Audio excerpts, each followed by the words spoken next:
Hello, everybody. Welcome to another episode of Two Bi Guys. We are back with part 2 in this 3-part series about BFF, the biannual bisexual play party in Palm Springs. If you missed the last episode, I encourage you to go back. And also, we did an episode last year about BFF. There's just so many stories to share from this event, and they're all different and unique, so I wanted you to hear a bunch of them.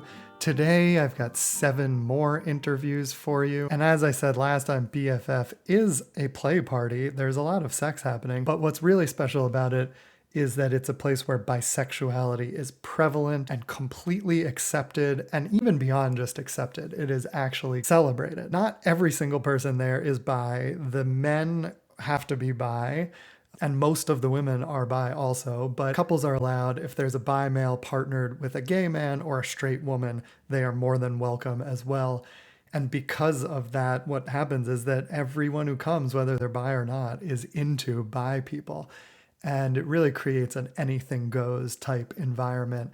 And even the straight women and gay men, I've seen some fluidity among them too, which is nice for them to be able to explore in a safe and welcoming space. And really, aside from the sex, as you've heard and will continue to hear, it's just a safe and affirming environment. People are sharing their stories. People are talking about bisexuality all day. And you don't get that in many other places. So it's a lovely place to spend a weekend. If you do want to attend BFF, you've got only a few days left to sign up for Summer BFF. So if you're listening to this now, check the show notes right away. I've put in info about how to contact Brad, the organizer. You got to do that by June 11th, I believe, if you want to attend Summer BFF, which is at the end of June. And if you miss this one, it happens twice a year in January and June every year, so you can go to the next one. Before we get into it, just a quick coaching plug. If you're listening to this podcast and you're into what I'm doing and feeling drawn to it for whatever reason, I invite you to join my mailing list. I don't send out a newsletter very often, maybe every other week, bi-weekly, but you can stay up to date on my free Fluid Conversations discussion series, which happens every month, and some other new things I'm trying out, plus info on group coaching. So go to robertbrookscohen.com/newsletter and sign up for that. And if this podcast and my style resonates with you and you are navigating a challenge in your life or just want to reach the next level of your authenticity or self-actualization, I invite you to book an individual coaching session with me. I've been thinking a lot lately about how to create the correct container for this work, especially to begin with. And I've realized that the first conversation I have with people deserves some real space and time. So I'm now offering a 75-minute initial deep dive coaching session where we can really get to know each other and sit with whatever it is you are navigating, whether it's sexuality or relationships, identity changes, your creativity, your career, any other kind of major life transition, whatever it is you're navigating right now, we will dive into it, create a safe space to talk honestly about it, and we'll find paths forward that are aligned for you. This 75-minute session is a full coaching session. It's not a sales call. We're going to dive deep into whatever you want to talk about.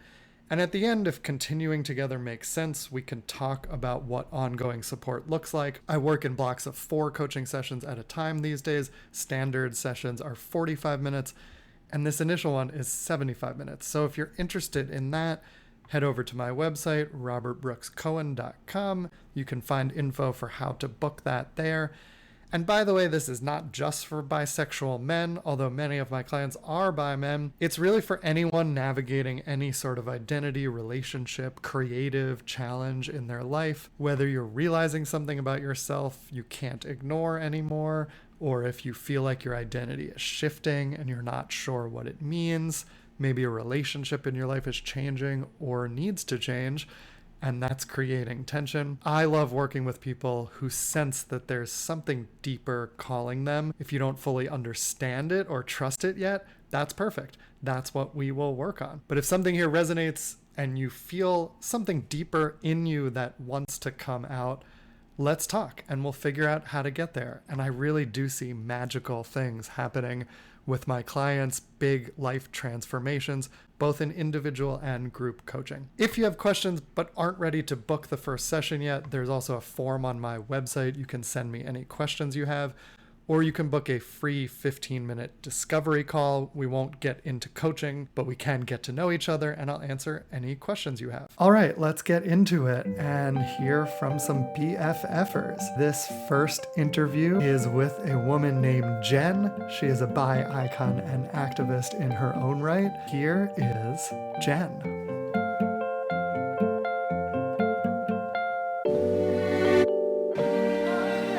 Tell us a little about yourself and what brings you here.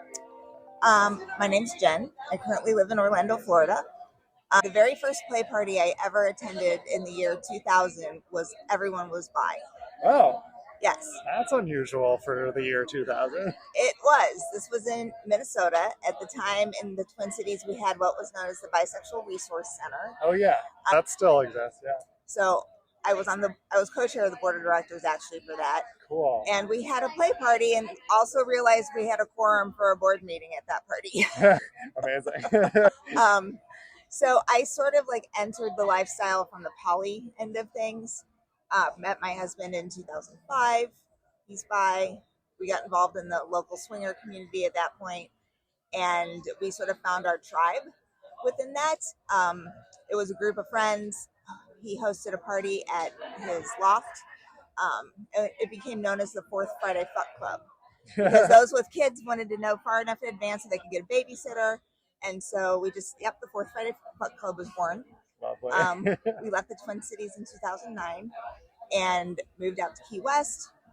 Key West does not have the scene that most people would think it does because it's very Fantasy Fest oriented, and a lot of the locals that are in the lifestyle are very, very quiet about being in the lifestyle because they have kids and they're running local businesses and that sort of thing. So fast forward to BFF. Back in 2023, I discovered Ricky's Bi events in Florida, started attending the Tarpon Springs parties, went to Bi Week at Hito, and I heard like BFF once at that initial Bi Week. The second Bi Week I went to BFF, and so I finally got my best friend Eli, who I've been trying to get to go to Bi Week. I'm like, dude, you live in LA. Come on, let's go. So we came to our first one in June, and we were hooked. Cool. Love it. I love that story. I met Eli, too, in LA also. What was your journey to, like, realizing you were bisexual before all that? I actually had a super severe case of internalized homophobia. Because when I was very, very young, you know how, like, kids age 4 to 6 tend to be hypersexual? When I was in preschool, I had a quote-unquote boyfriend, and we would give each other little peck kisses, and my parents were like, oh, they're so cute. Everybody's like, oh, they're so cute. We would hold hands. And then there was a girl across the street who we got caught in her brother's fort in her backyard, actually sort of playing with each other, probably kindergarten-ish. And one of our brothers caught us, and she was yanked out of our elementary school, sent to Catholic school. We were no longer allowed to even be outside at the same time. Whoever was outside first other one couldn't go outside. So early message, okay with boys, not okay with girls. So got to college, was your stereotypical fag hag. Was all for gay rights and everything, but whenever a woman would look at me, I would be like, I'm not like you. I slept with one of my sorority sisters 3 times. After the 3rd time, she asked me out on a date, and I flipped my shit, and I'm like, I'm not like you. I did that because I was totally, totally drunk. So pushed that down, married a guy who was bi, got involved in a church-related queer organization, which is an oxymoron, I realized within itself. And then actually met 3 people who were bi, and I remember stating at the 2nd annual event of that, I don't think I'm straight. I was in seminary at that point. Yes, I'm going to be a minister. But the church for me was actually someplace that I turned when I was coming out, because it was a very supportive environment because the UCC is very, very progressive. They ordained the first out gay man in 1972. So, Wow. yeah. Wow. Cool. I love your hair and tattoos. Just for people who can't see you, it's like orange and red and purple, and the tattoo is very colorful and all over. Can you tell us about like when and why you got all that? So my very first tattoo was my first year of seminary. It was a tie-dye peace sign. Everybody really drilled in. You have to get something that you really want for the rest of your life. And so for 5 years, I'm like, I want a tie-dye peace sign tattoo. So I got one. I don't like needles. I hate the process of getting them. But I struggle with chronic pain issues. And so this is a pain that I choose, and it produces something beautiful. So a phoenix is because at one point it felt like that I was sort of this phoenix rising. The first time being I had weight loss surgery, lost well over 200 pounds. So when that process was complete, I got the first one. And then I got the second one during COVID because I'm a respiratory therapist. I did travel contracts throughout COVID. And I was in the hospital with COVID, very, very sick the first summer. And so, again, I felt like I was sort of re-rising again. So that's when I had it made bigger. My artist is a dear friend. During COVID, she did a lot of work that she didn't want to have to do. She's not a put this on my body kind of artist. She likes to create. She says she likes to paint on bodies. And so I basically kind of gifted her my body because she hadn't had anyone with big pieces that she could work on. And I just saw her light up in a way that she hadn't been lit up in a while. And I love her work, and I was making decent money at the time. And so I'm like, yeah. And then she got down on my thigh. I'm like, when is this going to be complete? Oh, wow. I didn't even see that part of it. Wow. That's huge. This part right here was not done by her, but everything else. It's so colorful. It's actually a lot of the bi-colors. It's very pink, purple, blue, plus some like orange, yellow, green. And can you describe where on your body it is? So the phoenix is on my chest. There's a treble clef that is sort of under my left breast. Oh, I hadn't seen that. Music is at the core of who I am. And so she put it next to my heart. And then she's like, ooh, she's like, I see peacock feathers. And peacock feathers are sort of another sign of rebirth. And so she went down. And then she and I have disagreements over negative space. She loves negative space. I'm not a big fan of it. So she's like, well, let's do flowers. Let's do a group of flowers that'll go in there. And she's like, let's add some cherry blossoms up here.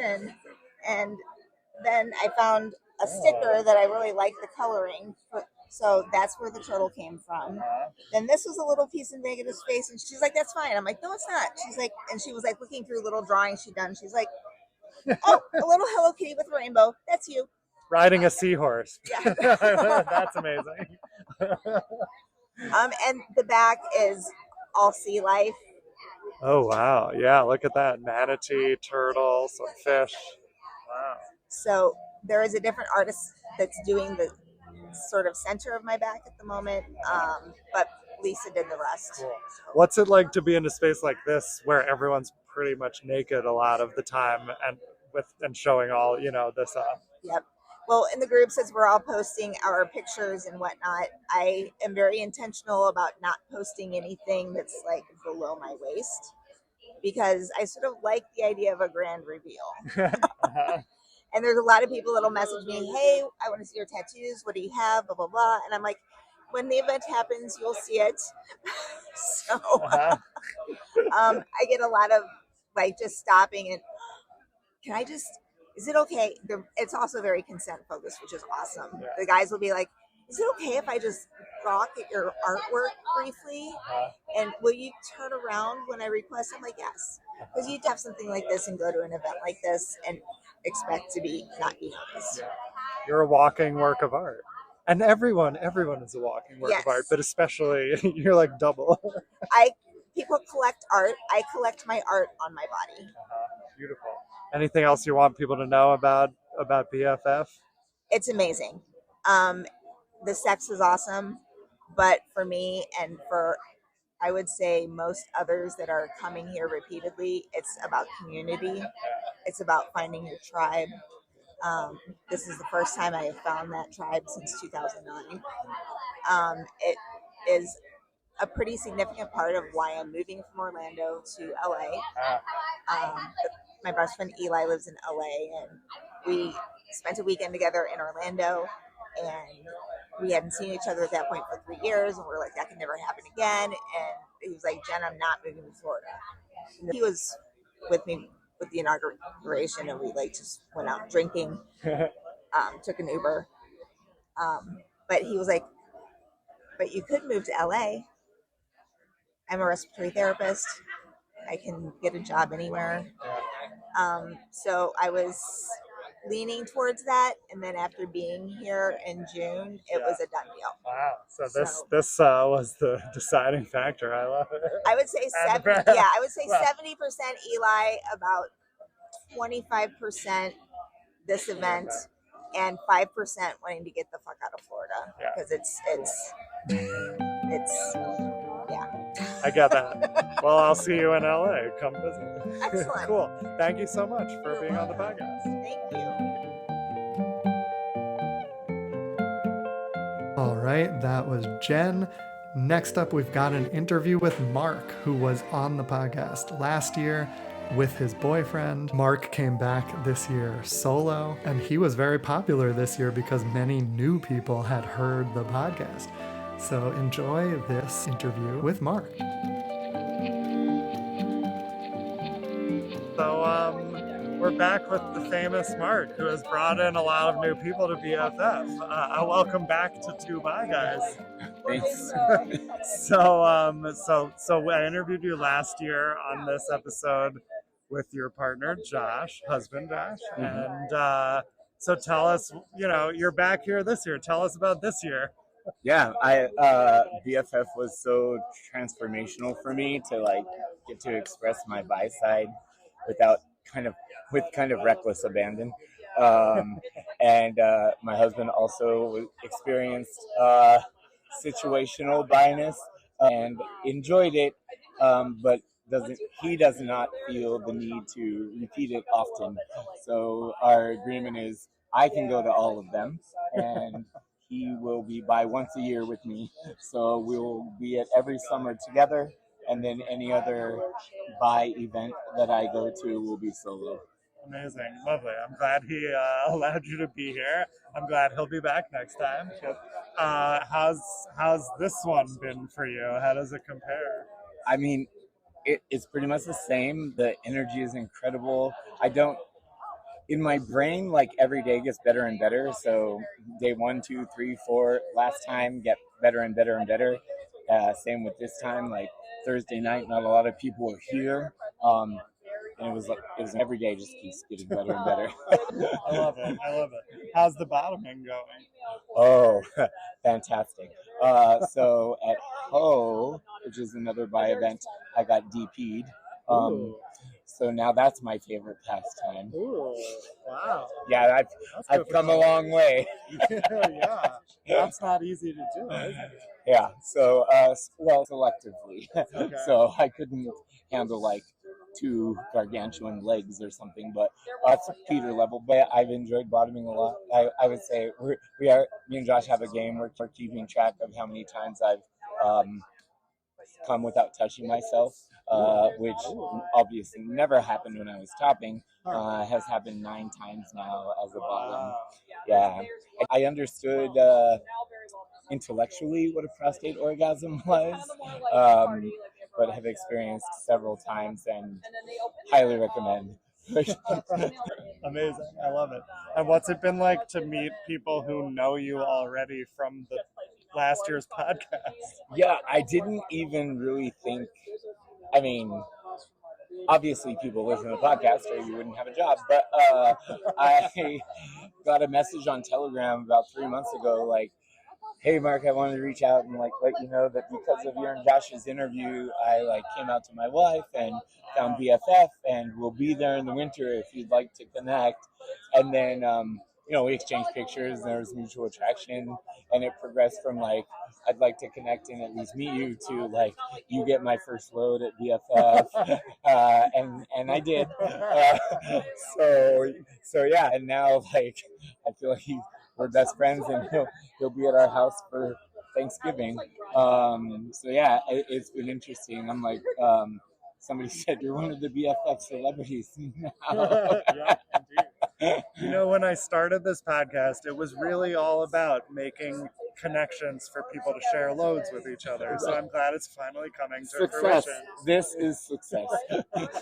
Cool. What are you learning about yourself over this process of going to these parties, if anything?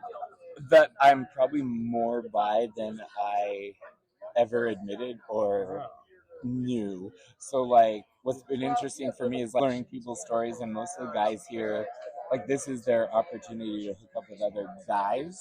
And for me, like, I mean, I have sex with a lot of guys here, but for me, it's the opportunity and safe space to pursue women without being like a creeper. Like, I would not know how to hit on a girl, and here I'm like, your tits are beautiful. Can I suck? Like, so yeah, I have no emotional attraction to women, but very sexual. Yeah. Cool. There is just an openness here about the women too, and it's a sex-forward environment, but it is easier here to just be honest and direct and just say what you want. Cool. Anything else you want people to know? If you want to experience like the most authenticity possible in a very psychologically safe environment, BFF or Ho are the places to be. Cool. Thanks. I do want to say, and it's so rude that Hot Rob can't have sex and he's here for 4 weeks. I mean, he can't have sex for 4 weeks and he's here for 4 days torturing us all. Yeah. What do you think of the fact that I decided to still come even though I'm doing this diet? Well, I could not do it. Bless you, sir. And that plant-based medicine better fucking change your life. Well, it is. I'm learning a lot, but I've decided I'll just have double the sex next time to make up for it. Okay, we will be here. Okay, but I don't know if that's possible because I feel like I reached my maxima. Like, I have a limit. I know you have no limit, but I have a limit. Yes. So yeah, I'll be back. We'll make up for lost time next time. Well, you did bring your friend who I quite enjoyed, so thank you for that. Yeah. And I brought replacement dick. I brought Angelo. So people have the, where's Josh? I'm like, oh, he's not here, but that's Angelo. And they're like, oh, okay. You guys got to bring a friend, bring a surrogate for when you're busy or doing a plant medicine diet. Right. Cool. Well, thank you, Mark. Lovely to see you again. You too. I adore you. All right, that was Mark. Next up, here is an interview with a BFF newbie who will remain anonymous. Enjoy this interview. Okay, so just tell us a little about yourself and what brought you here. So I was invited by some friends. It wasn't something that I really sought out for myself, but I decided, I like these people. They invited me. I'm going to give it a try, and I've been to one party before. This is my second party, and I'm a little in over my head, but I'm having a good time. I'm meeting people. Everyone is very kind. People are very thoughtful. I like this group a lot. Yeah. This is a pretty intense second play party to ever attend. It's yes. What was the first one? It was a birthday party with a friend who invited me, and so I went. I had a good time, and and then they invited me back, so I decided to come to this. And This one is bigger than a small birthday party. I think that's one of the big differences. Yeah. And tell us about your journey of sexuality. Like, when did you realize, and how do you identify? Yeah, it's funny. I feel like my big struggle has been more like non-monogamy because I opened up not too long ago, and we're doing really well with it and everything, and it's good. But I came here still noobish in that, and so also noobish with being like bisexual because I haven't really been with men before, and so I'm here, and I'm just kind of like, it's nice to share stories. It's nice to get to know people and like figure out what their journey was and kind of see what's similar to what I'm doing, and realizing that it's not weird. You know, it's common, and I think it's important to have those conversations and to feel comfortable having those conversations, because it's helped me a lot. So yeah, That's cool you got that here. Like, that was transformative for me, was meeting other people. But for me, it happened in like a discussion group with all our clothes on. But it can happen in a place like this too. Yeah, exactly. I think it makes you feel comfortable to feel connected, and people are very welcoming, and so I feel connected, and I'm kind of like going at my own pace, and people are being very respectful of that, and I think that's a really key quality of things. I think it's noble. I love it. Lovely. And what's the pace you've been going at, and have you explored anything new since you've been here? I think people go to a sex party, and it's certainly about the sex, right? Like, I think it's a huge motivator. But honestly, for me, it's like it's the connection too. It's like getting to know people. And so the big thing for me that I've done new, quite honestly, is not so much the sexual stuff. It's much more the just like getting the lay of the land and figuring out, what's going on. You swear on the podcast? I'm not familiar. Yeah, you can. What the fuck's going on? Yeah. So. Well, and just like it sounds like opening up to people and sharing this stuff with them more. Exactly. Yeah, and that's a very personal thing. That's difficult to talk about. So, yeah, but it's kind of like deconstructing like a feeling of competitiveness for sure. Because I think there's a very easy tendency to feel competitive with other men, and when you open up and you share and you realize that you have some shared experiences, you're like, oh wait, shit, we can kind of work together, have a good experience, and it doesn't have to be this like competitive thing. And yeah, I know there's some people who probably need to hear that. Yes, we can work together to get these women off. We don't have to compete for them. Yeah. I love that frame. I think that's beautiful. That's precisely it. Yeah. What, if anything, have you learned about yourself by being here? So in terms of my like feelings of bisexuality, I think that like I'm not super attracted to like the masculine physique, but that's different from being like attracted to certain sex acts, or being attracted to certain like power dynamics, and I think that's what tends to arouse me. So it's kind of one of those things where I realized, oh shit, like I'm not, it's that feeling that when you're trying to figure out what's the source of all that, it's like it can be so many different things. It's not just like one thing. Everyone's a different experience. So I think for me, I kind of was able to like figure that out for myself. Yeah, I totally agree. There's all these different aspects of what can be arousing, and people often boil it down to just gender or the way someone looks, and there's so many other factors. Yeah, cool. Any final thoughts? That's it. What I tend to find attractive is intelligence, and people here tend to be very intelligent. So it's a nice place. Cool. Yeah. Lovely.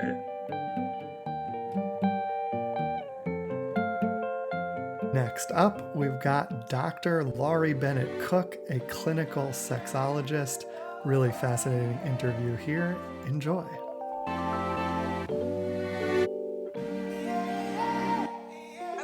Tell us a little about yourself. Yeah.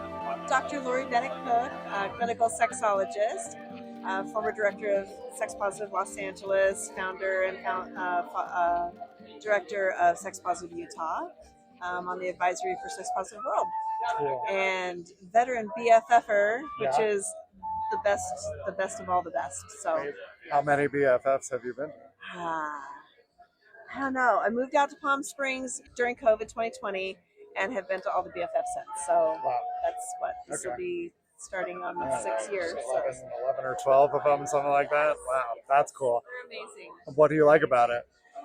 Okay, so honestly, the thing that I love the best about BFF is that the community, and it's a group of people that like, you can go to parties, different places, and you can go to like a sex positive party, let's say. You can go someplace where people are like, yes, they're very open-minded, and you can see a lot of play happening, and you can see some queer activity. So people are very tolerant of queer activity taking place. This is a whole different level. This is a queer party, And you will see all different types of play taking place.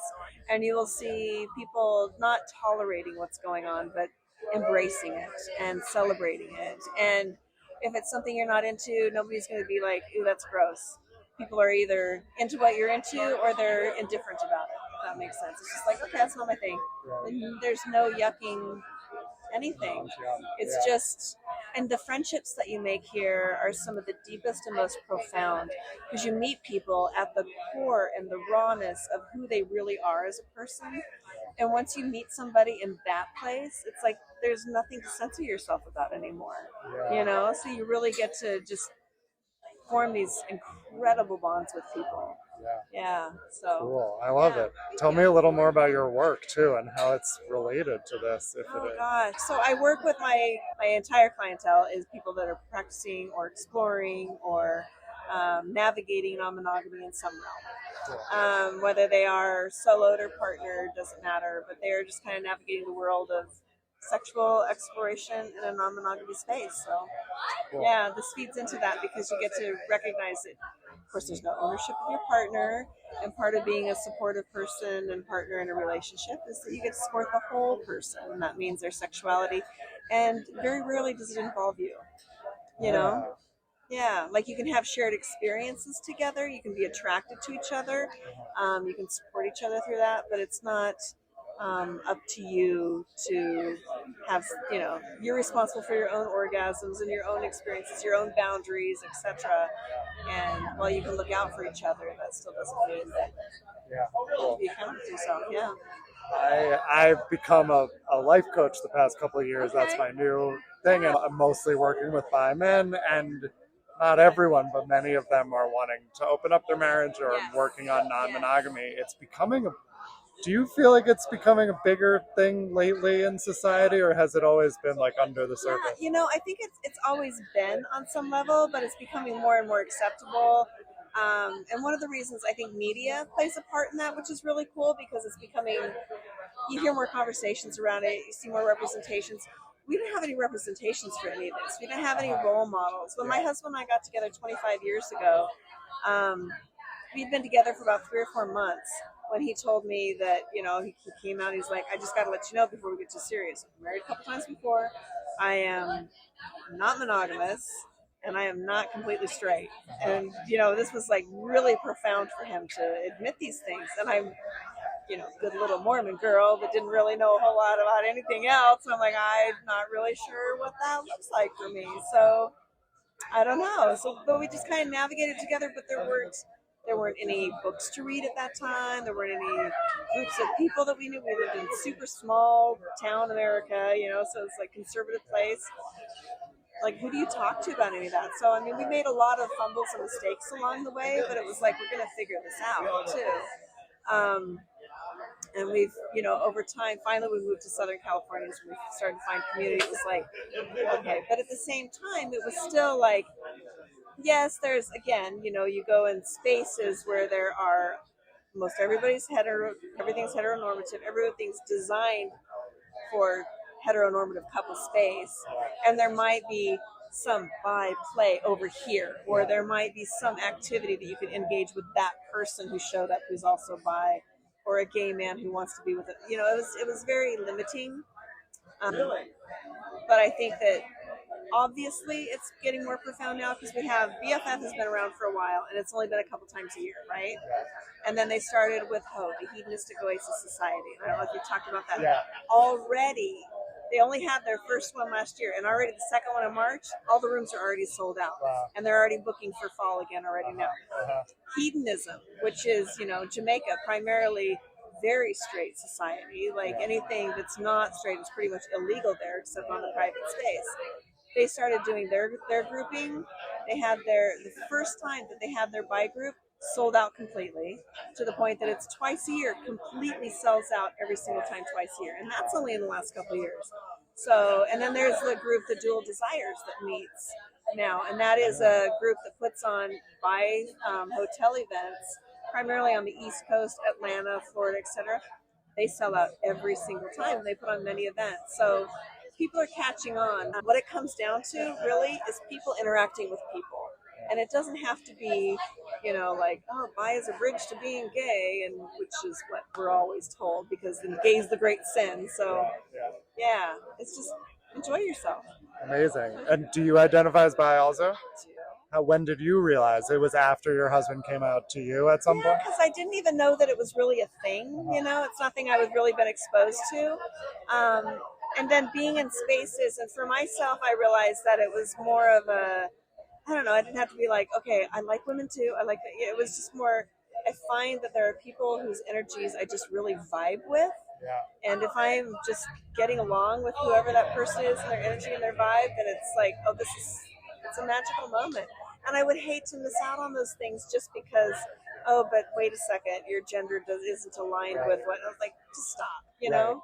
Right. Sometimes realizing your bi doesn't have to be like, oh yeah, I've been attracted to this gender before. It could just be like an openness I'm attracted to this person. Right, and not cutting something off before you actually see what it feels like. Right. Yeah. And then, I think that if we don't realize that most people have probably found they've been attracted to a certain person or people without recognizing that it is a bi or pan or any kind of fluid sexuality, and just being like, I don't know, it's just something about this person I really get along with, or I really enjoy their company, or there's some kind of electricity that happens when we're together, and just let that be. Like, stop trying to analyze every little thing.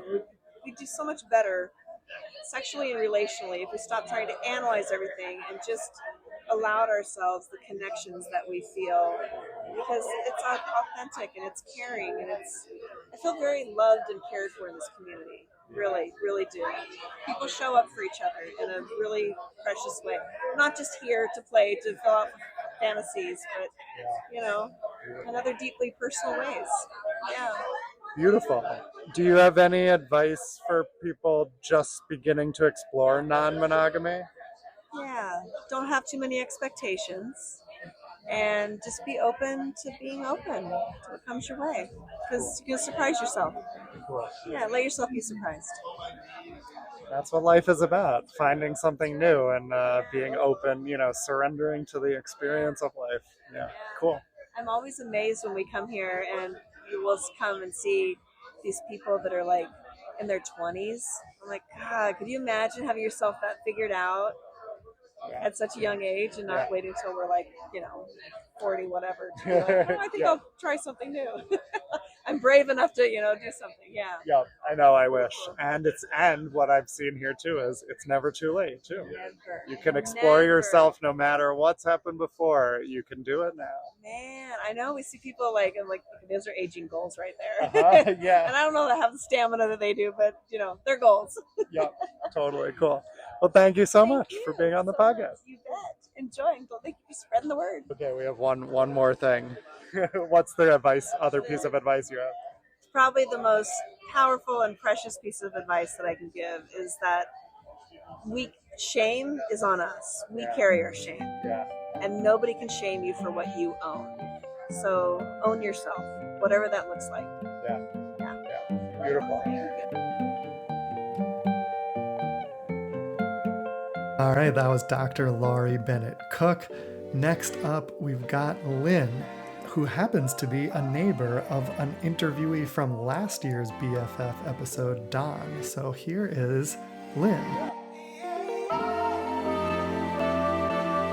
It's my first time at BFF, and my neighbor, Dawn, who you know. Who was on last year's podcast episode about BFF. And he had an amazing time, and he honestly is my inspiration. He's like a North Star. He is so giving of himself, and I feel all of the time that he spent fighting himself to walk into his authentic self and to be witness to that. And so at any rate, sorry, he just means so much to me. And so coming here was just like my own path and walking in my own and continuing just exploration and being present.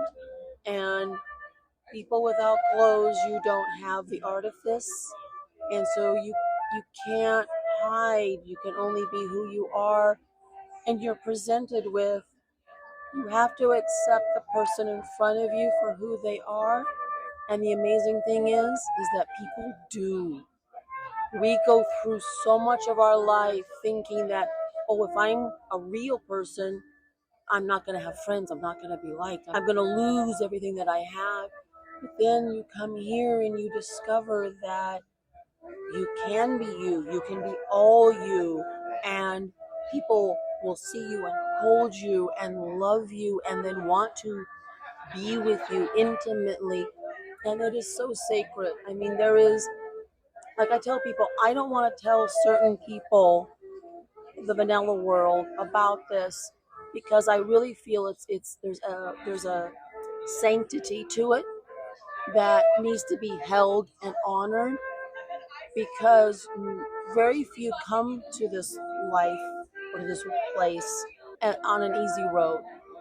It was full of potholes and a lot of pain and self-doubt, and it's just so beautiful. And so I've just had this amazing time seeing all these people, just being and just watching and just feeling the energy of men being with men because it's so damn sexy. And if me as a woman can provide some sort of energetic exchange of like, yeah, compliment you, how sexy you look in that lingerie, how sexy you look on the dance floor. Because again, society doesn't allow that. And these guys, you look at when they were, how old they are, when they were raised, and the messaging back then, it was about, boys don't cry, blah, blah, blah, blah, blah. And, it's just so real. So, yeah. So Beautiful. I hear the emotion in your voice talking about Don, and it really is like, the examples we see, like sometimes we just don't know, and you don't know it's possible. And then when you meet someone who's gone through it, it's so inspiring. And so I love that. It's validation. It's validation of, but then on the backside of that is the beating up of yourself, of how long you took, how long life you've let slip. And to that, I would say to anyone that when I see people that are in their 20s and 30s that are doing this, I'm like, yes, you got it early. Yes, you got the messaging. Those of us that come to it later in life, it was like I told someone, when you come here, you feel like it's going to be a 20-foot wall. It really is a picket fence, and all you got to do is open the gate. But it's that, and so you have to deal with the internal, the coulda, shoulda, wouldas. But the realization is that you can't change the past. You can only do now. And for any one of your listeners that is like so not sure, please just step into the light because it really is that simple. Yeah, I love that metaphor that it's just a picket fence. It might look scary, but you can open that door and get to the other side at any time. And this is a sacred space. I love that word you used. I mean, it really, you look around, you could call it like crazy and depraved and but it actually is, through all that craziness, it is sacred. Yeah. Well, and that's why like right now you see people leaving, and it's like our tribe is dissipating out into the world. And the example I used earlier is this is what probably Olympians feel. You come together every 4 years, you only see these people, but then everyone dissipates. And the idea of the Olympics is to peace and come together. So we take a little bit of part of this community and we take it out into our worlds. And maybe we're a little nicer, a little understanding, a little more accepting, or we hear someone say something that, oh, let me hold your hand and I will guide you along. And so it's like we're all our little missionaries, our own little tribe, all of the things. Yeah. I mean, it's like we come here and we're having fun and having sex, but we're doing work here. We're doing work with each other. We're doing work that will then, ripple out to the other people we interact with. And it's important work we're doing. I love that reframe. It's mental, but it's also soulful. Yeah. It's spiritual, Yeah. and it's core memory creation. Yeah. Which we think that we are done making core memories after whatever age. They can be made at any age. Yeah. Cool. Well, and I like I've been saying, we see sex all around us, but you see everything in BFF, including a nice little flute background music Exactly, during being this interview. serenade. There's somebody knitting across the pool. Yeah. You see a little bit of everything here. Yeah. Or yesterday, a very sexy woman putting her foot into a man. All the way. So we see all the things, but it's accepted and it's normal, and it's like that's a normal day at BFF. Amazing. Perfect note to end on. Cool. Thank you so much. That was Lynn. Next up, we've got an interview with Piglet. Enjoy Piglet. My name is Piglet, and I come here because this is where all of my best friends are. And after 7 years in the vanilla lifestyle, we met this group of people, and it literally changed our lives. Like, we have met closer connections and more authentic people in this group.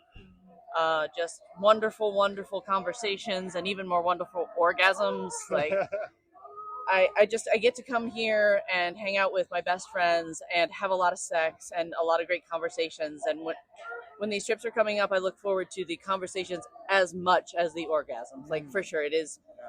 This community is super special, and I am so thankful to be a part of it. Beautiful. As someone who's not having sex at this BFF, I have gotten just as much pleasure from the conversations this year, and I'm noticing that more, that without my focus on that. Right? It's amazing how it all coexists, though. We were able to bring all of the energy together, right? Totally. Right? And I'm super, super grateful. And I'm so grateful I met you, because this experience has been fantastic.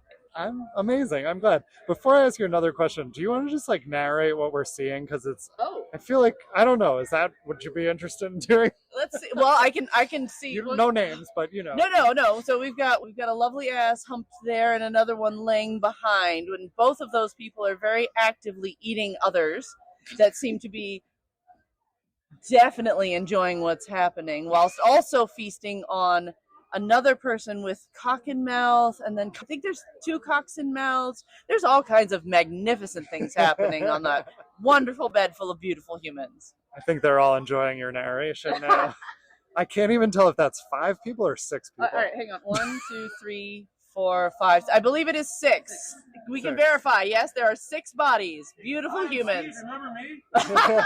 That's Steve. He was on the podcast last year. Hi, Steve. Hi, Steve. Amazing. So how many of these have you been to? This is our 7th. So we met the BFFers at Hedonism in Negril, Jamaica. Huh? Is this new? No, we'll talk later. We met this group of people at Hedonism 4 years ago, and they convinced us to come to our first January BFF, and that January was the worst weather they had seen in years. It rained, it was 50, it was awful. We still came back for 6 more. And so this is our 7th. We've been to every BFF since that one, so it's been 3 years now. Yeah. We would not be moving to California if it weren't for this group of people. Oh, cool. Yeah. You're not the first person to say they've moved closer to here because of this. Yes. There are lots of reasons, and BFF is certainly in the top 5. 100%. Is there anything after coming that many times that surprised you this time, or that still comes up that's new for you?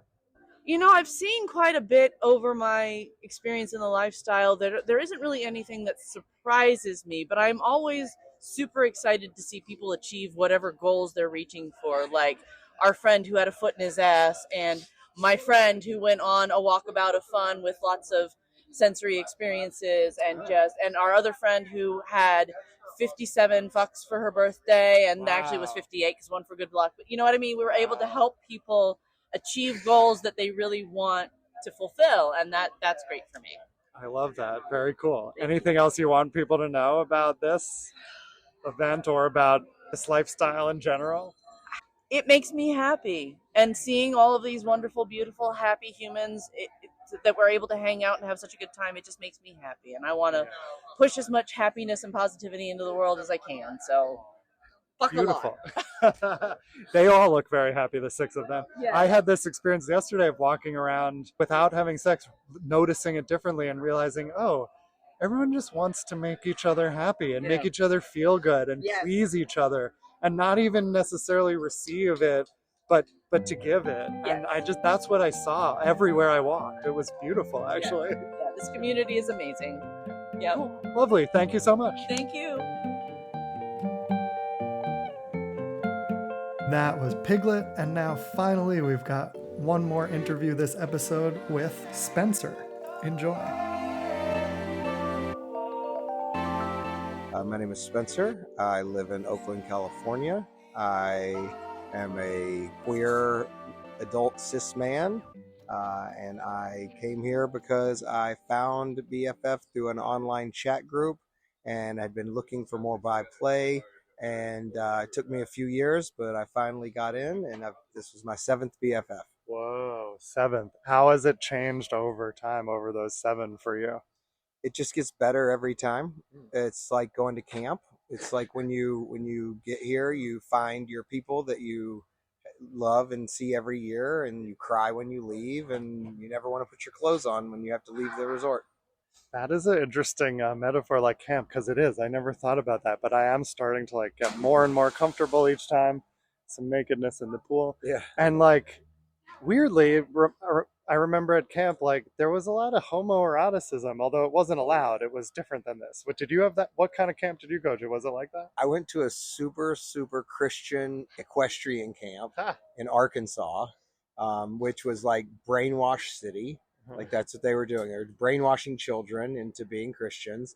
And the first year I went home and I tried to convince all my friends to become Christians. That lasted about 2 days. And then the next year I went just for girls because I was like 11, and I was starting to have sex. And my first actual sexual experience was with a guy. My best friend taught me how to jerk off. And then a couple of days later, we were sucking each other's dicks. Wow.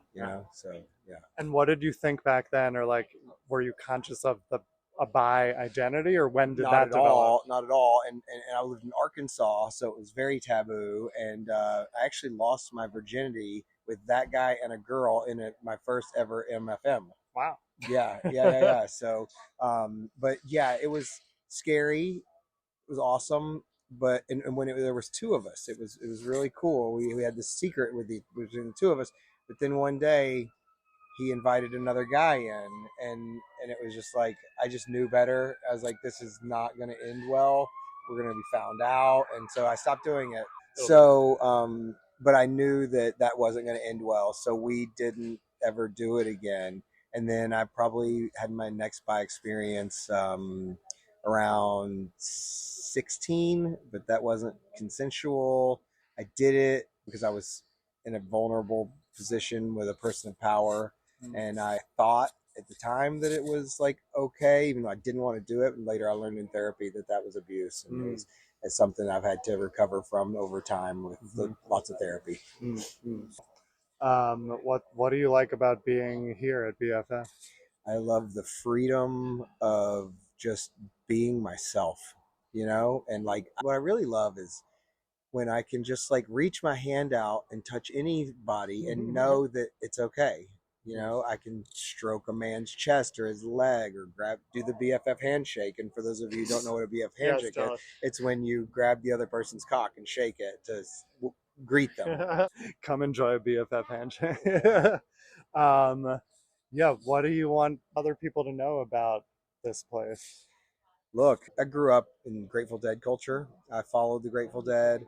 I followed Fish for all of my adult life. I've been a member of this massive community that, like, when I went to see the Dead or when I would go see Fish, I leave there with this feeling that I never feel anywhere else in the whole world of like community, just full. My cup is full. I don't know what the fuck just happened to me. And honestly, this is the only other thing that is ever compared to that at all. Wow. And that's saying something. So cool. Yeah, like I said, it's like camp. I can't wait to get back next time, and it's just super fun. Did you feel that the very first time, or were you like nervous? Oh no, I was excited. I was excited. I wasn't nervous at all. I was excited, and what my mind was high density brain splatter against the wall. It was fucking awesome. Cool. Yeah. And was it like, when did you actually kind of start coming out as bi, or how out are you, and how did you get to that point? So I only really came out as bi in the last like maybe 6 or 7, 8 years maybe. And the way I do it is if someone asks me, I'm wide open. But I'm not going to go just like say, walk up to somebody and say, hey, guess what? I'm bi. They can figure it out on their own. And if they ask, I don't lie. I'm very proud of who I am. And honestly, I feel like every person that I talk to about it, it might kind of trigger them to maybe realize that they may be a little bit bi, and maybe they could, I'm a facilitator of people's journeys. And so that's like, I feel like I was put on this earth to help people, like get to where they need to be, and anything I can do to do that, I'm always willing to. Cool. I want to be a facilitator of people's journeys also. I guess I already am, but I want to do it in other ways too. What does that mean outside of this context, if you want to share?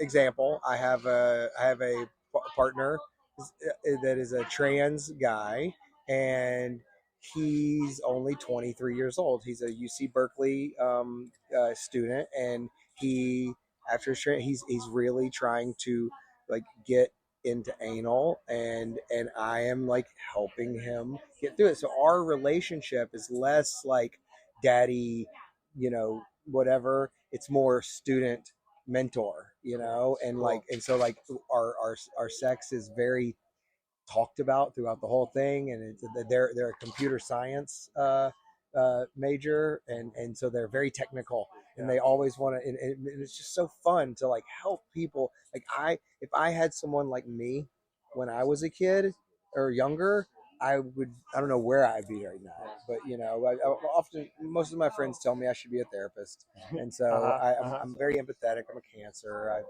help people with their problems all the time. Cool. Amazing. I used to think like, when I would come out to people or share my story, I would worry about how it would affect me, or what are they going to think of me, or what is the consequence of being out for me in this situation. And at some point it shifted, like you were saying, to like, well, I might be able to affect them. Like, how might they, like, it may not, like, whatever, I'm protected now, I feel good about it, nothing can really change my identity, but it's like they might learn something if I'm out to them, and I see it a little differently now, and it's a nice shift. There's responsibility to it, but it feels nice. And I love that responsibility. I love the feeling of that responsibility. I'm a facilitator of people's journeys, and the greatest feeling that I can get is when someone comes up to me a day, a year, 10 years later and says, hey man, you turned me on to this and it changed my life. That's like the most fulfilling, thing I can ever imagine. Totally agree. And I had a little of that at BFF, because people have listened to this podcast and come to BFF and explored things. Exactly. And I'm like, great, you good are for a you. Facilitator. Cool. Thank you. Any final thoughts? Just that, be yourself, love who you are, and just, follow your bliss. Lovely. Thank you, Spencer. Thank you. All right, that was Spencer, and that concludes today's installment of this series about BFF. Stay tuned, we've got one more episode coming up with 2 more interviews from the event, plus an extended interview with Brad and Tracy, the organizers of the event that I conducted a few weeks after the last BFF. You won't want to miss that. Check the show notes for instructions to contact Brad and get on the list for BFF. You can't just Google it, but you can get on the list. That's all I got for you today. Thanks for listening to 2 Bi Guys by 1 Bi Guy. Two Bi Guys by One Bi Guy is produced and edited by me, Robert Brooks Cohen, and it was created by me and Alex Boyd. Our logo art is by Caitlin Weinman. Our music is by Ross Mincer. To learn more about my individual and group coaching offerings, visit robertbrookscohen.com. And to help support this podcast, visit patreon.com/robertbrookscohen. You'll get full video episodes, early access, and bonus content. Thank you for listening to Two Bi Guys by One Bi Guy.